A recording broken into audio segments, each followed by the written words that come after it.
Hi guys, I am from Jayalakshmi संस्कार school. आज हम करेंगे इंग्लिश लर्निंग के कुछ ऐसे इजी सिंपल टिप्स जिनसे आपकी इंग्लिश लर्निंग जो है काफ़ी इजी हो जाएगी। वैसे ये टिप्स हमने पहले भी किए हुए हैं, बट जस्ट आज इनको थोड़ा सा रिफ्रेश कर लेते हैं। कई बार हमने आपको ये टिप्स बताए हुए हैं और एक एक जो मैं आपको स्टेप बताऊंगी, इन स्टेप्स पर भी हमने काफ़ी वीडियोस बना रखे हैं, तो आप बैक जा कर के इस चैनल पर इसके पहले वाले वीडियोस देख सकते हैं। तो आज हम बात करेंगे फिर से कुछ टिप्स की, जो आप जिनसे आप कुछ इंग्लिश लर्निंग इजी कर सकते हैं। तो पहला जो आपका स्टेप है वो है प्रैक्टिस। ठीक है, प्रैक्टिस जितनी आप प्रैक्टिस कर सकते हैं उतनी आप करिए। जैसे कि ड्राइविंग अगर हम करते हैं, तो अगर हम जब तक खुद ड्राइव नहीं करेंगे तब तक हमें ड्राइविंग नहीं आ सकती, बिकॉज इट्स अ स्किल, ये एक कला है। तो जब तक आप खुद अपने हाथों से काम नहीं करेंगे तो आप उसे नहीं सीख सकते। उसी तरह से इंग्लिश बोलना, इंग्लिश लर्न करना, इंग्लिश को समझना, ये भी एक प्रैक्टिकल स्किल है। तो इसलिए जो है आप जितनी प्रैक्टिस करेंगे उतना ही आपके लिए इंग्लिश लर्निंग जो है इजी रहेगी। सबसे पहले practice. We can't learn English without practice. Okay, तो इसीलिए प्रैक्टिस बहुत ज़रूरी है।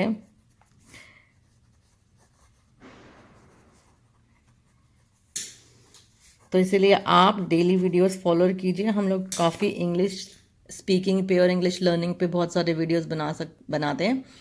तो उनको अगर आप फॉलो करते रहेंगे तो आपकी डेली थोड़ी थोड़ी प्रैक्टिस होती रहेगी। और बहुत सारे जो एस्पेक्ट्स होते हैं लाइक वोकैबलरी, ये सब भी आपका इंक्रीज होता रहेगा। ओके, नेक्स्ट आपका जो टिप है वो है रीडिंग। ओके, ये भी एक हम कह सकते हैं इंग्लिश को प्रैक्टिस करने का एक तरीका है। अगर बोलने के आपके पास बहुत सारे मौके नहीं हैं, बोलना आप प्रैक्टिस नहीं कर सकते, तो आप एटलीस्ट रीडिंग कर सकते हैं। और कुछ वर्ड्स एंड स्ट्रक्चर्स आप रीडिंग के थ्रू सीख सकते हैं। ओके, रीड जब आप करेंगे तो आप वर्ड्स, स्ट्रक्चर्स, ये सारी चीज़ें आप सीख सकते हैं। तो छोटी मोटी नॉवेल्स जो हैं वो आप रीड करिए। कहाँ भी आपको मौका मिल जाए आप इंग्लिश न्यूज़पेपर्स जो है पढ़िए। ओके, इंग्लिश स्टोरीज़ पढ़िए छोटी छोटी, या छोटे बच्चों की जो इंग्लिश बुक्स हैं उनके अंदर जो स्टोरीज़ हैं वो पढ़िए। इंग्लिश मैगज़ीन लेकर के पढ़िए। तो ये अब जैसे जैसे आप रीडिंग करते रहेंगे तो आपका वर्ड्स और स्ट्रक्चर्स बनाने का जो है वो काफ़ी इम्प्रूव होगा। और आप देखिए धीरे धीरे कैसे आप लर्निंग इंग्लिश आपकी इम्प्रूव होती है उससे। नेक्स्ट जो आपकी टिप है वो है लिसन। ठीक है, तो हमें अपने कानों को ट्रेन करना पड़ेगा लिसनिंग से एक नॉर्मल स्पीड में जो इंग्लिश बोली जाती है।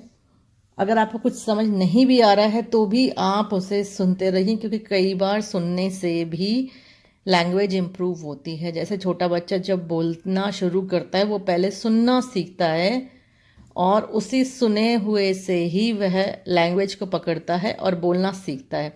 उसी तरह से कोई भी लैंग्वेज है, जब हम उसे सुनेंगे, जितना सुनेंगे हमारा उतना ही जो है उस पर पकड़ मजबूत होगी। तो लिसन अगर आपको नहीं भी समझा तो भी आप सुनिए, धीरे धीरे आपको वो समझ भी आने लगेगा और आप उसी तरीके से बोलने भी लगेंगे। तो लिसनिंग भी एक बहुत ही जो है इम्पॉर्टेंट स्किल है। ओके, आप बिना देखे भी लिसन करिए, पॉडकास्ट सुनिए या कोई वीडियो सुनिए। ओके, तो इस तरीके से आप जब सुनते हैं तो भी आप काफ़ी चीज़ें एक लैंग्वेज के अंदर सीखते हैं। नेक्स्ट है watch movies. Okay, watching English movies या टीवी शोज़ होते हैं, इसमें आप सब टाइटल्स लगा सकते हैं। सब टाइटल्स क्या होता है कि जो बोला जा रहा है वो नीचे लिखा हुआ भी आता है इंग्लिश के अंदर। तो अगर आपको बोला हुआ नहीं समझ में आता है तो वहाँ से जो लिखा हुआ है उससे आप समझ सकते हैं। और डिफ़िकल्ट वर्ड्स हैं या डिफ़िकल्ट फ्रेजेस हैं जो बोले जा रहे हैं उस वीडियो के अंदर, उनसे आप जो है सब टाइटल्स की हेल्प से आप उसे समझ सकते हैं। तो इस तरीके से आप वीडियोस देखिए या मूवीज़ देखिए या टीवी शोज़ होते हैं। छोटे टीवी मूवी तो जिससे अगर 2 घंटे की है, बट टीवी शोज़ होते हैं कोई आधे घंटे का, कोई 20 मिनट्स का। आप टीवी शोज़ देख सकते हैं। छोटा आपके लिए फॉर्मेट रहेगा और आपका इंटरेस्ट उसके अंदर बना रहेगा। तो ये आप देखिए, और देखने से भी, क्योंकि देखने में आप सुन भी रहे हैं। ओके, तो आप टीवी शोज देख कर के या मूवीज़ देख कर भी आप कुछ इंग्लिश के नए वर्ड्स हमें सीख सकते हैं। ओके, नेक्स्ट जो आपका टिप है वो है बिल्ड वोकैबलरी। वोकैबलरी यानी कि आप जितने वर्ड्स सीख सकते हैं इंग्लिश के, कि किस चीज़ को क्या कहते हैं इंग्लिश में, तो इसीलिए आप नए वर्ड सीखिए, उनके मीनिंग्स देखिए क्या होते हैं, और उनको सेंटेंस में यूज़ करने की प्रैक्टिस कीजिए।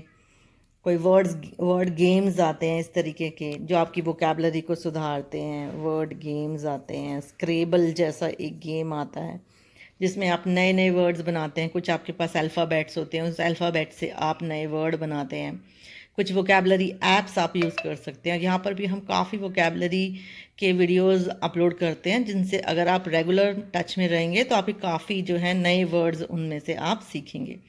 तो ये कुछ चीज़ें हैं, वर्ड गेम्स हैं, वोकैबलरी ऐप्स हैं या फ्लैश कार्ड्स हैं, इनसे आप यूज़ करके आप इन वर्ड्स को याद कर सकते हैं। ठीक है, इन वर्ड्स को आप मेमोराइज करिए। मेमोराइज मीन्स याद करिए, and then use them in your speaking. अब आप उन्हें डेली में यूज़ करना शुरू करेंगे तभी वो आपकी वोकैबलरी का एक हिस्सा बनेंगे, अदरवाइज़ हम थोड़े दिनों में उसे भूल जाते हैं।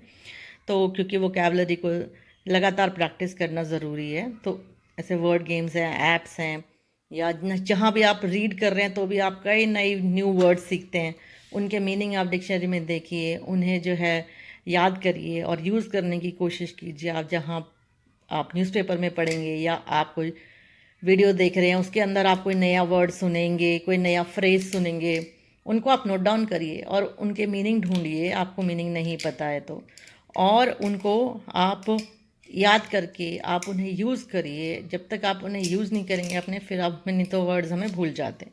तो मेमोराइज़ करना है, नए वर्ड सीखने हैं, मेमोराइज़ करने हैं, और then we have to use them in our daily life, then it will become a part of our vocabulary. तभी वो हमारी वोकैबलरी का हिस्सा बनेंगे। नेक्स्ट जो आपका टिप है वो है सेट अ गोल। ठीक है, तो जब भी आप कोई लैंग्वेज सीखते हैं, कोई भी लैंग्वेज अगर आप सीखते हैं, तो एक एम, एक गोल होना बहुत इंपॉर्टेंट है। फॉर एग्जाम्पल मैं ये कह दूं कि आज मुझे ये बुक जो है मुझे 10 दिन में ख़त्म करनी है। कोई भी मैं इंग्लिश की बुक मैंने ली है, कोई भी स्टोरी है मुझे 2 घंटे में ख़त्म करनी है। तो इस तरह से हमारा पास कोई एक गोल होना चाहिए। और या मैं कह दूं कि आज मुझे 10 सेंटेंसेस इंग्लिश में बोलने हैं।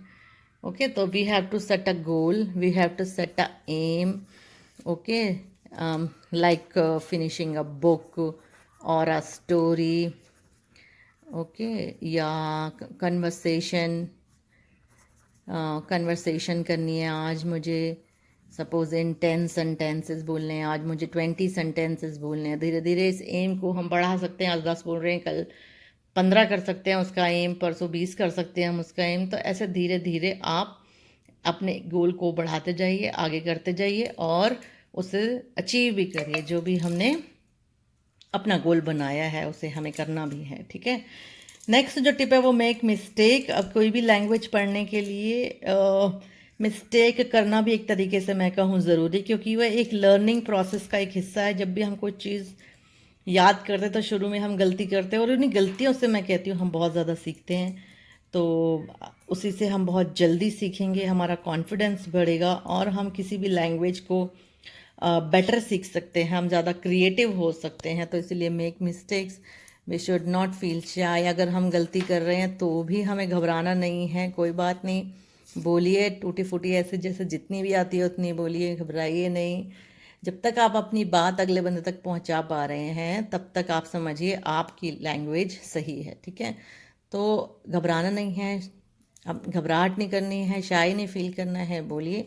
मेक मिस्टेक्स, मिस्टेक्स से आप लर्न करेंगे better. Okay, and you will become more creative, faster भी लर्न करेंगे आप।